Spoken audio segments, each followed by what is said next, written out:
Welcome to Whisky.com, where fine spirits meet. My name is Horst Lüning. I'm the master taste of Whisky.com, and today we have the Benromach Triple Distilled. Here in my cask. It's vintage 2009, bottled in 2017. It's roughly 50 euros, dollars, pounds. It has an ABV of 50, quite high. And it's of course unchill filtered, as all Benromach are, because they are in the possession of the independent bottler Gorham and MacPhail. In former times, triple distillation was quite popular because the technical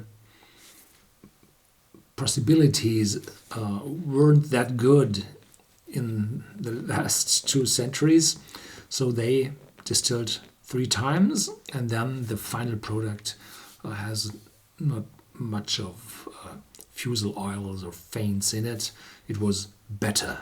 And therefore, close to the main regions of Glasgow and Edinburgh, the triple distillation in the lowlands was quite popular.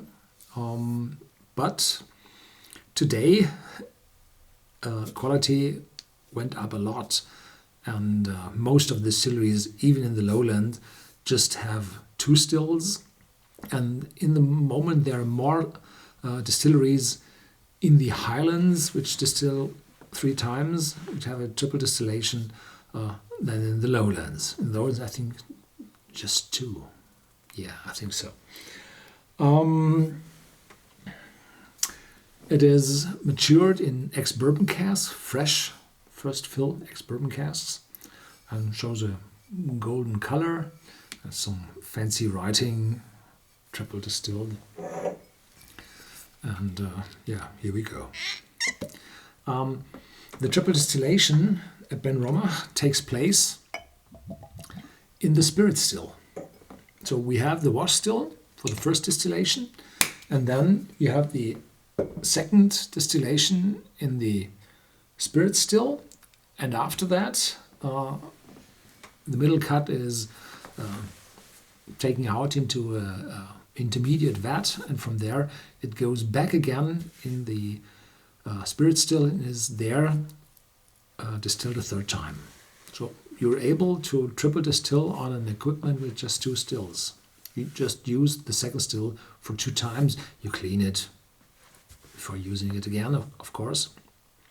But you can, say, distill several batches and all store them in the intermediate spirit receiver, and then you put it back again for the final 3rd distillation. This makes as well sense because the volume you get out of the 2nd distillation is quite small, and the spirit still may contain a lot more of liquid. Yeah. Very fruity in the start. A hint of smoke, not really much. So 5, 6, 7 ppm, not more. And this is what the Benromach traditional has. It has a very light smokiness, and the 3rd distillation will reduce it even more. Yeah, probably a little bit of strawberry, a little bit of vanilla and caramel. I just had a sip before, and if you have the very first sip, there's no vanilla or caramel in it. It's just this hint of smoke and the strawberries and probably some citrus notes.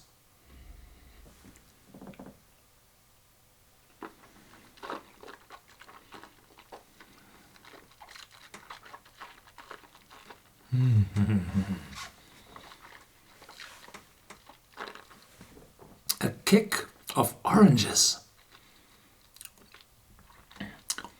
I'm pressing, some days in a week I'm pressing oranges for fresh orange juice, and from time to time I have some lemons there where we cut off the peel for some recipe for food, and then they starting to become hard on the outside, and then I fear that they will get worse or bad, and so I cut them and add half a citron to my glass of fresh orange juice, and this half a citron, this light sourness is in this orange. A wonderful. orange note in it, and then afterwards a little spiciness, a little peppery note on it. And they say it here on the back. Distinctly delicate, rich fruit, sweet and peppery, lingering smoky embers. So the smokiness is really, really soft. So if you do not like smokiness, I think you might tolerate this. It's just a little bit more interesting. And the aftertaste is quite creamy afterwards. It has 50% ABV, so be careful. It's a lot of alcohol in it.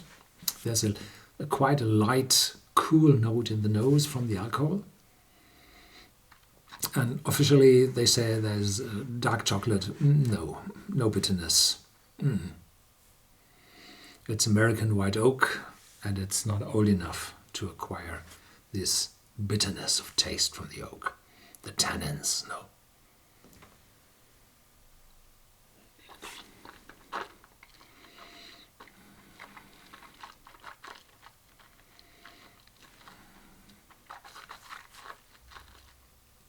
The pronunciation lies on the orange juice, this lightly sour orange juice. Wonderful piece of work. Yeah, one of the good ones. Thank you very much for watching. Stay tuned. There's more to come, as always.